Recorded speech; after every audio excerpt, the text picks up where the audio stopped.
네, 어제 토론은 대선 TV 토론회 사상 처음으로 원고 없이 또 2시간 내내 서서 진행했습니다. 각 후보자들, 유권자들에게 어떤 인상을 남겼을까요? 지금부터 분석해 보도록 하겠습니다. 이동우 YTN 보도국 선임 기자, 이상일 YTN 개건 해설위원입니다. 안녕하십니까? 네, 안녕하십니까? 자, 먼저 어제 TV 토론 2시간 내내 앉아있던 후보는 없었어요. 어떻게 전체적으로 평가하시겠습니까? 우선 1차 토론에 비해서는 상당히 좀 열띤 토론이었고, 그리고 어쨌든 후보자의 면면을 원고 없이 보는 거니까 상당히 좀 그런 면에서는 좀 진일보한 그런 토론이었다 이렇게 볼 수 있는데, 그러나 어쨌든 그 대북관이나 안보관 등에 대해서 좀 집중적으로 서로 이제 공세가 이어졌고, 예. 어떤 정책이나 비전에 대한 그런 그 질문이나 검증은 좀 부족하지 않았나 그런 점이 아쉬웠고요. 예. 그리고 또 1, 2위 후보한테만 질문이 집중되고, 특히 이제 1위를 달리고 있는 이제 문재인 후보에게 그 질문이 집중되다 보니까 일부 언론에서는 마치 이제 문재인 청문회를 방북했다 이렇게 보는 그런 기사도 봤습니다만, 예. 이런 점은 좀 개선해야 되지 않겠나 그런 생각을 해봅니다. 이상일 평론가께서는 어떤 점을 눈여겨보셨습니까? 어제 토론이 가장 새롭게 선보인 방식이 뭐냐면 이제 각 후보의 일종의 발언 총량제를 도입한 겁니다. 그렇죠. 그동안은 그것이. 이제 주제나 후보한테 주어진 시간 동안에 일종의 주도권 토론이었는데, 어제는 질문을 하든 답변을 하든 한 후보한테 주어진 시간 동안에 답변 시간이 다 쓰면 발언기가 없어지는 상태인데, 예. 그러나 이제 이런 어떤 일종의 그 자유 토론 방식의 그는 좀 후보가 좀 많았습니다. 5명의 후보가 과연 이제 이런 방식 속에서 어떤 식의 전략들을 가지고 서로 공방을 펼칠 것인지 이 부분이 좀 관심이 있었는데, 어쨌든 후보들도 어제 처음 아마 해보면서 조금 이제 아마 앞으로 좀 전략을 다듬겠습니다만, 그러니까 질문의 어떤 방식이라든가 내용 면에서는 아직 과거 방식에 좀 매여 있었던 것으로 보여집니다만, 예. 어제 토론 속에서 아마 어떤 식의 어떤 시간 활용들이 좀 더 본인을 부각하는지 좀 유리할 것인지, 이런 것들에 대한 아마 전략들을 좀 새로 세우지 않을까 생각이 됩니다. 예. 아무래도 한 후보한테 집중을 하다 보니까 내가 질문할 시간을 놓치고 이 공세에 그냥 눌려서 답변만 하다가 끝나는, 시간을 다 보내는 그런 후보도 있었던 것 같습니다. 자, 아무래도 그런 견제를 가장 많이 받은 인물은 더불어민주당 문재인 후보일 것 같습니다. 초반부터 이 대북 안보관을 놓고 상대 후보들과 설전을 벌였습니다. 그 당시 상황 함께 보시겠습니다. 사드 배치와 관련해서 전략적 모성이라고 말씀하실 때 굉장히 당혹스러웠습니다. 전략적인 신중함이 필요하지 않습니까? 전략적 이 고도의 외교 안보 사안에 북한이 주적입니까? 북한이 우리 주적입니까? 주적. 그런 규정은 대통령으로서는 할 일이 아니라고 생각합니다. 아니, 아직 대통령 안 되셨으니까 지금 그래도 생각 대통령이 어떻습니까? 될 사람이죠. 아니요. 대통령은 앞으로 아니요. 대통령 남북 관계를 되시기 전에 풀어가야 될 사람이에요. 대통령 되시기 전에 우리나라 대한민국 국방부 북방백서에 북한군은 우리 주적이다 이래 나오는데, 국방부로서는 할 일이죠. 그러나 대통령이 할 말은 아니라고 봅니다. 그 노무현 전 대통령께서는 국가보안법은 박물관에나 보내야 될 구시대의 유물이다 이렇게 이야기를 했습니다. 왜 폐지하지 못합니까? 폐지에 반대한 적 없습니다. 지금 남북 관계가 엄중하기 때문에 말하자면 여야 간에 의견이 모일 수 있는 범위 내에서 국가보안법을 개정하자는 것, 그것이 제 생각입니다. 지난번 토론 때도 640만 달러 노무현 대통령 뇌물 이야기를 하니까 책임지라, 내 책임지겠습니다. 사실이 아닙니다. 예, 사실이 아니면 내가 후보 사퇴하겠습니다. 사실이면 어떻게 하시겠습니까? 네, 아무래도 이 지지율 1위를 달리는 후보이다 보니 계속 공세를 받게 되는데, 특히 국가보안법 같은 경우는 안보와 관련된 주제이긴 합니다만, 양측에서 심상정 후보에서 또는 다른 후보들, 보수 후보들에게서도 공세를 당하는 이런 양상이었어요. 그렇죠. 그러니까 문재인 후보 입장에서는 그러니까 이 보수당 그리고 진보당 양쪽으로부터 이제 공격을 받다 보니까 이제 상당히 그런 부분이 이제 당혹스러울 수밖에 없었을 텐데요. 그러니까 전반적으로 그러니까 이 공격을 하기보다는 수비를 하기에 바빴던 그런 토론회가 아니었나 이렇게 보여지는데, 그러다 보니까 아무래도 이제 문재인 후보 입장에서는 이런 형식의 그 토론회는 상당히 이제 불리하게 작용하지 않겠나 그런 생각을 가지고 있는 것 같고, 그럼에도 불구하고 문재인 후보는 그런 답변할 시간이 좀 짧았다는 그런 단점이 있지만 전반적으로 만족한다 그렇게 총평을 하긴 했습니다. 어쨌든 문재인 후보 입장에서는 본인에게 어떤 질문이나 공격이 집중됐지만 본인 입장에서는 나름대로 상당히 선방했다 그렇게 평가하고 있는 것 같습니다. 예.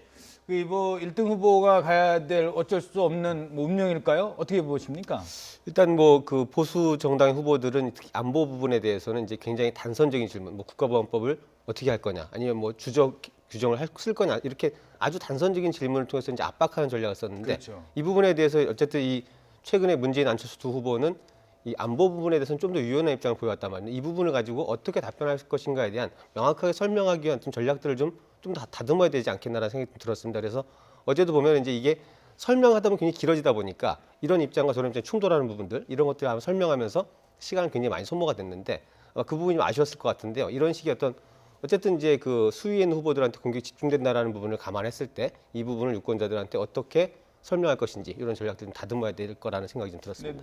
나의 어떤 정책을 설명하기 비전을 보여주기보다는 다른 후보에 너무 색깔론에 치중한 것 아니냐 이런 지적도 있습니다. 예, 일단 그 안보 관련된 이슈가 최근에 뭐 자연스럽게 지금 중요하게 부상한 건 맞지만 특히 이 질문들 중에서는 이제 과거의 이야기들, 그 과거의 어떤 노무현 전 대통령 혹은 이제 김대중 전 대통령과 관련된 어떤 이슈들 가지고 이렇게 묶어내려는 어떤 그런 시도들은 조금 지금 시대, 지금 상황에서의 어떤 안보관보다는 뭐 좌우의 프레임에 좀 묶어두려는 그런 전략처럼 보였는데요. 이런 부분들에 대해서는 조금 아마 유권자들이 좀 평가를 하지 않겠나 생각이 됩니다. 근데 이제 보수 정당 후보들 입장에서는 전반적으로 아시다시피 지금 뭐 지지율이 좀 낮은 편 아니겠습니까? 예. 홍준표도 그렇고 뭐 유승민 후보도 그렇고 그렇다면 여기서 지금 안보 이슈가 지금 불거진 상태에서 이 부분을 이제 적극 활용해서 이제 이 유승민 그럼으로써 이제 안철수 후보와 문재인 후보의 약점을 파고들겠다 예. 그런 전략을 아마 어제 토론회에서 이제 집중적으로 펼쳤던 것으로 보이는데 그것이 이제 어느 정도로 주의할 수 있었을지 그 부분은 이제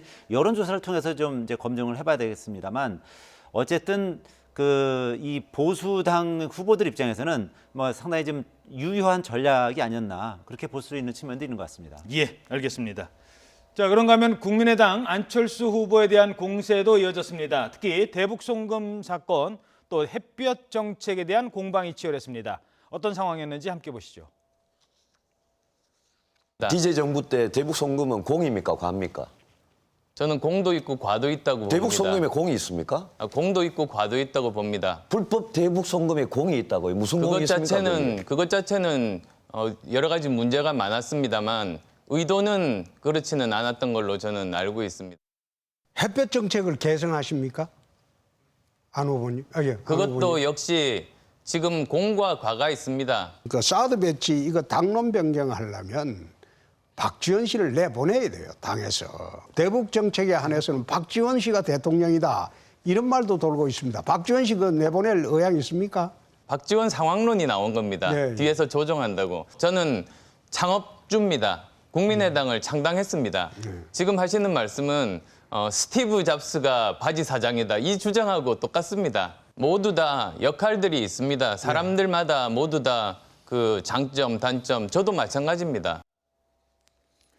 네, 박지원 상황론부터 먼저 짚어볼까요? 왜 홍준표 후보가 지금 뭐 처음 나온 얘기도 아니고 계속 박지원, 그러니까 안철수가 되면 박지원이 상황이 될 것이다. 이런 주장을 펼치고 있는 그 의도라고 할까요? 배경은 어디에 있는 겁니까? 지금 사실 이제 보수 유권자들 사이에서 이제 홍찜문이라고 해가지고 홍준표를 찍으면 문재인 후보가 대통령이 된다. 뭐 이런 그 심리가 쭉 퍼지면서 사실상 홍준표 후보의 지지율은 정체돼 있고 안철수 후보가 그 보수 유권자의 표심을 상당 부분 흡수하면서 양강 구도가 좀 형성돼 있었던 거 아니겠습니까? 예. 그러다 보니까 이제 안철수 후보의 어떤 약한 고리를 이제 집중적으로 공략을 하는 것이죠. 그리고 실제로 보수 유권자들 중에는 이 대북 송금 사건에 연루돼가지고 사법 처리까지 받았던 박지원 그 국민의당 대표에 대한 어떤 일정 정도의 반발 심리가 있는 것도 사실이거든요. 이제 그러니까 이제 그런 부분을 이제 계속 공격을 하면서 예. 소위 말하는 뭐 이런 부분도 이제 아까 이제 홍찍문 비슷하게 안찍박 그래가지고 안철수 후보를 찍으면 박지원 대표가 상황이 된다. 뭐 이런 이제 그런 논리를 펴면서 보수 유권자들의 이제 표심을 안철수 후보로부터 가져오겠다는 뭐 그런 전략을 이제 확실히 비추는 것이죠. 그렇죠. 그리고 뭐 사드 같은 경우도 지금 당에서는 반대 의견이 많은데 그 안철수 후보만 찬성한다고 하면 과연 어떻게 갈 것이냐. 그러니까 이 지금 사드 입장이 변한 거에 대한 그런 공격들이 상당히 많이 이어졌던 것 같아요. 네, 그렇습니다. 지금 국민의당은 아직 당론은 변하지가 않았습니다. 당론은 그대로 사드 배치 반대가 당론으로 되어 있는데 예. 물론 이제 안철수 후보는 어제 토론에서도 대선 후보를 중심으로 움직이기로 했기 때문에 바꿔갈 것이다라고 말했지만 이런 부분이 정리가 안 된 상태로 토론에 임한 거지. 그리고 그 보수 정당 후보들은 문재인 후보와 똑같은 각도에서 아마 특히나 그 안철수 후보가 중도 보수표를 많이 잠식해 왔다고 보기 때문에 이런 부분들 호남, 김대중 전 대통령, 또 북한 이런 문제들 갖고 안철수 후보 입장을 계속 공격을 하면서 과연 안철수 후보가 정말로 보수의 어떤 그 여론을 대변할 수 있는 후보냐 이런 부분을 집중적으로 공략하는 전략을 사용했는데 마찬가지로 좀 그 보수 정당 후보들 입장에서는 당연한 어떤 전략처럼 보여지고요. 안철수 후보는 이 부분들을 좀 명쾌하게 간명하게 설명하는데 조금 힘들어했던 그런 부분이 좀 보였습니다. 알겠습니다.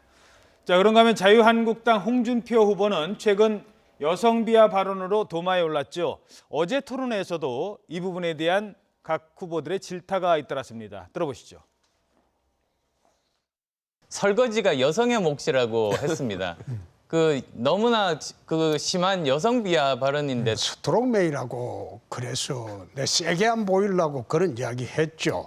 근데 실제로 집에 가면 설거지 다 합니다. 그렇게 웃어서 넘기실 일이 아닙니다. 아니, 웃어서 여성을 종으로 보지 않으면 그런 말씀 하실 수 없어요. 아니 그걸 사과하라 그러면 어떡합니까? 설거지 안 하고 라면 끓일 줄 모르고 밥솥 열 줄 모르는 게 그게 홍원의 집에서도 스트롱맨입니까? 네, 여성들한테 사과 한마디 하세요. 그게 말이 잘못됐다면 내가 사과하겠습니다. 네.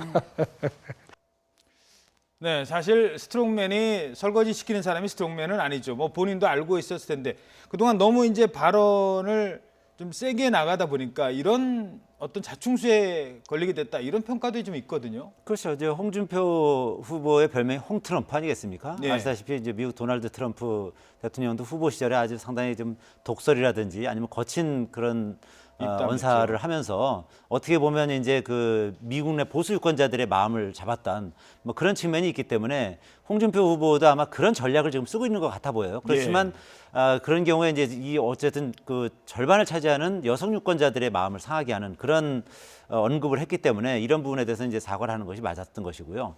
어쨌든 이렇게 그 지금까지 어떤 전략이 이제 강한 어떤 언급을 통해서 본인의 어떤 그 후보자 유권자들을 이제 투표장으로 끌고 오겠다는 그런 전략이었다면 조금씩은 지금 최근에는 좀 순화하는 발언을 하고는 있습니다.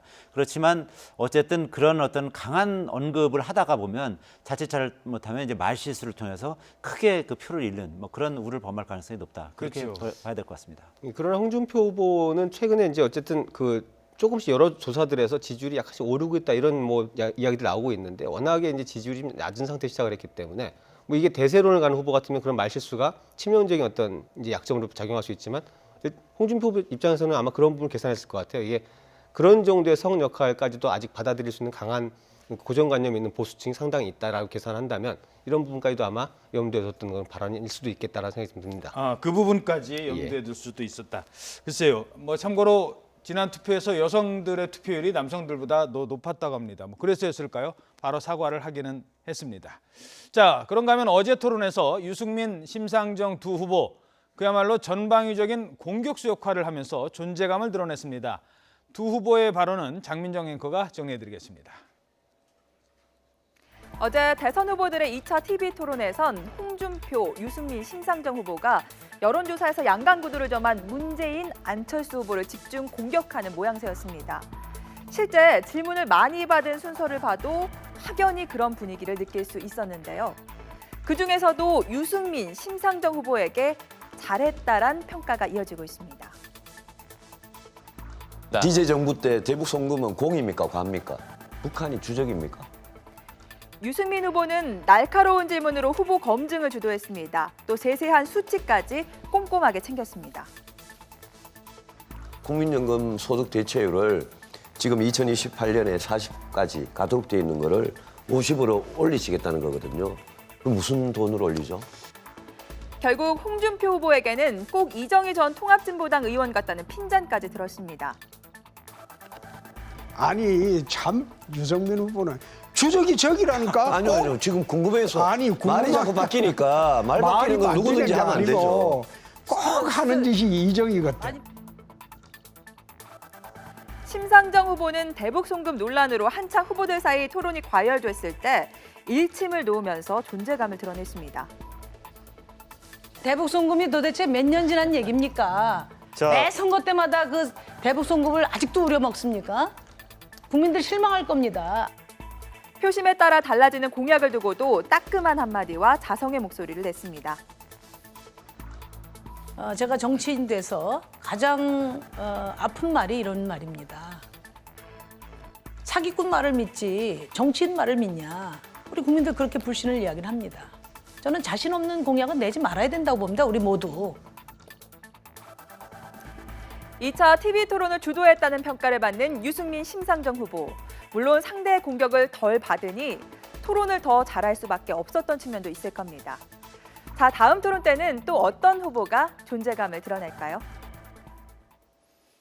네, 심상정 후보는 참고로 어제 심상정 후보한테 질문을 한 후보도 거의 없었다고 합니다. 물론 뭐 지금 말 잘하네, 저 후보 참 말 잘하네라는 얘기를 듣긴 합니다만 이게 또 지지율로 이어지느냐? 또 그건 그렇지 않다. 여기에 딜레마가 있을 것 같아요. 그렇죠. 이제 워낙에 그 지금 현재 대선 구도가 뭐 과거에 이제 문재인 대선은 그리고 이제 양강 구도가 형성되면서 아무래도 좀 지지율 내지는 당세가 약한 후보들이 주목을 좀 못 받는 건 사실입니다만 심상정, 유승민 후보는 최근 이제 두 번의 토론에서 두 번 다 굉장히 좋은 평가를 받고 있고요. 그리고 그게 이제 단지 공격을 덜 받아서뿐만 아니라 굉장히 논리적이고 준비를 많이 해갖고 온다라는 걸 볼 수가 있습니다. 그래서 내용을 상당히 준비를 갖고 공격 예리하게 하기 때문에 이런 것들이 아마 조금 더 축적된다라고 하면 이 후보들의 어떤 지지율에도 아마 사실은 영향을 좀 미칠 수 있는 요소가 굉장히 있는 게 아닌가. 지금은 이제 약간 이런 것들이 시간을 차를 두고 작용을 하겠지만 전혀 영향을 미치지 않을 거다 이렇게 보기는 어려울 것 같습니다. 예, 어떻게 보세요? 그러니까 지금 그 이상일 해설위원도 말씀하셨지만 유승민, 심상정 후보가 상대적으로 다른 후보에 비해서 상당히 준비를 많이 해오는 것 같은 그런 느낌을 받습니다. 뭐 구체적 수치라든지 아니면 상대 후보의 어떤 그 공약이나 정책 이런 부분에 대해서 이제 정확하게 공부를 하고 와서 그 아주 약한 고리를 공격을 하는 것이죠. 그러니까 상대 후보 입장에서는 상당히 이제 그런 부분에서 이제 부담을 가질 수밖에 없는 거고 그런 측면에서 유승민, 심상정 후보가 어제 토론을 보면 질문을 상당히 잘한다. 그런 느낌을 받았습니다. 질문을 잘한다는 건 그만큼 상대 후보에 대해서 상대 후보의 어떤 정책이나 공약에 대해서 상당 부분 자기 것으로 소화해서 어느 정도 그 내용을 숙지하고 있다는 것이죠. 그렇죠. 그런 부분에 있어서는 유승민, 심상정 후보가 상당히 어떤 나름대로 어떤 내공을 보였다 이렇게 뭐 평가할 수는 있겠습니다만 다만 그것이 바로 지지율로 연결될 것인가 그 부분은 좀 의문인 것이죠. 왜냐하면 어차피 대선이라는 것은 이 그 대세론을 장악하고 있는 그 후보에게 표가 갈 수 있고 그리고 나중에 이제 되면은 이 사표 방지 심리가 작용하기 때문에 내가 찍는 후보가 당선이 되길 원하기 때문에 나중에는 그런 부분이 좀 지지율이 오히려 떨어질 수도 있는 뭐 그런 부분도 있는 것 같습니다. 그렇죠. 사실 뭐 지지율에 관련해서만 지지율만 따진다면 잃을 게 없는 후보가 있고 잃을 게 많은 후보가 있지 않습니까? 잃을 게 없는 후보는 공세적으로 나갈 수 있죠. 하지만 잃을 게 많은 후보는 말 한마디 잘못했다간 정말 지지율 하락으로 바로 이어지기 때문에 더 조심할 수도 있는 것 같습니다. 그래서 어제 잃을 게 많을 것 같은 후보 두 사람, 문재인, 안철수, 문재인 두 선두권 후보 역시 두 사람 간의 신경전이 아주 계속됐습니다. 내가 그래도 저 사람보다는 잘해야지 이런 심리가 있었던 것 같은데요. 함께 들어보시겠습니다. 어떤 정치 세력과도 지금 손잡지 않은 상황인데 그러면 유일하게 남은 건 국민밖에 없는 겁니다. 그러니까 저는 문재인 후보께서 국민을 적폐 세력이라고 말을 하고 있다. 저는 그 해석밖에는 할 수가 없습니다. 지금 제목 물으시는 거예요? 예. 아니 문재인 후보를 디스하시면서 국민은 적폐의 피해자죠. 그렇게 국민을 적폐 세력이라고 이렇게 제 이야기를 오독해서 이야기하는 것이야말로 국민을 모욕하는 것입니다. 이런 게 아마 저 적반하장일 겁니다. 문재인 후보님 그 지지자들로부터 심지어 적폐 가수라는 그런 말까지 들었습니다. 이게 옳은 일입니까? 우선은 제가 한 말은 아니지 않습니까? 정치적 입장을 달리한다 그래서 그런 식의 어떤 폭력적이고 모욕적인 그런 식의 문자 폭탄을 보낸다면 그것은 옳지 않다라는 말씀을 드렸죠. 자, 그렇고요. 예, 그런데 문 후보님께서 양념이라는 말씀을 또 하셨단 말씀이에요. 아닙니다. 예. 저 말 안 끝났습니다. 그런데 문 후보님께서 아까도 똑같은 제가 이를 겪었는데 이제는 제가 답을 끊고 지금은 주도권 토론이 아닙니다. 지금 하셔야 됩니다. 자, 저 지점에서 이제 2위 후보가 1위 후보에 대한 공격을 강하게 하고 있다는 느낌을 좀 받았거든요. 자, 두 사람의 전략은 어땠다고 보십니까? 이 적폐연대 부분은 지난 토론에서 문재인 후보가 안철수 후보에게 공격을 했던 부분입니다. 적폐 세력과 연대하는 것이 아니냐라는 것 갖고 공방이 있었는데 이번에 반대로 안철수 후보가 그 문 후보가 말한 적폐라는 것은 국민을 말하는 게 아니냐 그렇게 지칭하면서 아마 공격을 꺼냈는데요. 글쎄 지금 사실은 1, 2 후보 간의 어떤 좀 더 그 정책이나 비전 내지는 가치를 가지고 논쟁하는 것보다는 좀 말꼬리 잡기 같은 어떤 인상이 있어서 보기에 썩 좋지는 않았다라는 생각이 좀 들고요. 그리고 오히려 이런 부분들은 후보들 사이의 어떤 공방보다는 뭐 당에서 논평이나 이런 것들로 아마 해결될 부분인 것 같은데 그런 부분 아마 이 부분에 대해서 각자 지금 두 진영에서 이제 이런 식의 토론이 과연 나한테 득이 될 것인가 한번 그 성찰을 해볼 필요가 있지 않겠나 싶습니다. 예, 알겠습니다. 자, 마지막으로 지금 원고 없는 스탠딩 토론 방식 처음 했지 않습니까? 여기 이걸 두고 앞으로 좋은 점도 있고 또 나쁜 점도 있다라고 이제 공과가 나올 것 같은데 국민들이 보기에 처음인 이 토론 방식 어떻게 평가하시겠습니까? 일단은 그 원고 없이 서서 하는 방식은 상당히 신선한 충격을 준 건 사실입니다. 예. 그러니까 후보들이 얼마나 이 정책에 대해서 좀 알고 있는지, 얼마나 공약에 대해서 확실히 숙지하고 있는지, 어떤 비전을 가지고 있는지 이런 부분에 대해서는 확실히 이제 국민들이 이제 볼 수 있는 뭐 그런 기회를 제공한 측면은 있습니다만 아까 말씀드렸듯이 1, 2위 후보, 특히 1위 후보에게 집중적으로 어떤 질문이나 이제 공격이 가해지는 그런 부분은 좀 어떤 다른 그 보완하는 장치가 반드시 필요하지 않겠나, 뭐 그렇게 볼 수 있을 것 같습니다. 예. 자, 120분이 약간은 좀 난상 토론이 될 수도 있겠다라는 생각이 들더라고요. 어제도 앞서 보신 것처럼 한 후보가 다른 후보를 공격하는데 그거를 제지하거나 말릴 만한 장치가 없었다는 겁니다. 그러니까 자꾸 왜 나한테만 질문하세요라고 해도 그 얘기도 시간이 흘러가는 그런 상황이 있었거든요. 이게 5명이다 보니까 사실 그런 식의 어떤 자유토론은 이게 서로 간에 자연스럽게 이게 말의 균형이 맞아야 되는데 1위 후보한테 내 후보가 계속 질문하다 보면 1위 후보는 처음에 답변하다가 시간이 다 끝나버린 상황인데 이 부분에 대해서 아마 그 토론을 주관하는 측에서 고민이 좀 많을 것 같은데 그러나 이제 숫자는 많고 그런 어떤 자유토론 방식을 도입하는 취지를 살리기 위한 어떤 묘수가 좀 있는지 어떤 제도 개선 방법에 대해서 좀 생각할 필요가 있을 것 제가 같아요. 보기에는 그 1, 2위 간의 어떤 맞짱 토론을 어떤 언론사든지 뭐 그것을 한번 추진해 보는 방법도 있고요. 예. 그리고 아예 시간을 어제는 이제 2시간 했지 않습니까? 예. 그걸 아예 그냥 확 늘려서 그렇죠. 뭐 금요일 밤이나 토요일 밤 같은 데는 뭐 밤늦게까지 해도 되지 밤샘 않겠습니까? 토론으로 한번. 그럼 그때는 아예 그냥 시간을 뭐 한 4시간 하든지 5시간 하든지 뭐 그런 식으로 무제한 토론을 하는 방법으로 한번 시도하는 것도 뭐 어떤 그 신선한 방법일 수 있을 것 같습니다. 예, 알겠습니다. 참고로 뭐 다른 뭐 미국 대선 같은 경우는 이렇게 자유 토론을 한다 하더라도 시간에 꼭 구애를 두는 것 같지는 않더라고요. 얘기할 중요한 사안이 있으면 그 후보가 설사 말을 좀 더 하더라도 거기에 대해서는 좀 형식적으로 너무 이렇게 가둬두지는 않는 그런 토론을 하는 것도 볼 수 있었습니다. 고민해봐야 될 것 같습니다. 네, 지금까지 이동우 YTN 선임 기자, 이상일 개건 해설위원이었습니다. 두 분 고맙습니다.